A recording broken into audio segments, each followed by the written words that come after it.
என்னை மீட்டு கொண்டீர். உம் கரங்களினால் என்னை உருவாக்கினீர். உம் கிருபையினால் என்னை மீட்டு கொண்டீர். உம் கரங்களினால் என்னை உருவாக்கினீர். மகிமையினால் என்னை முடிசூட்டினீர். மகிமையினால் என்னை முடிசூட்டினீர்.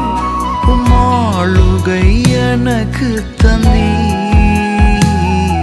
உம் ஆளுகை எனக்கு தந்தீர்.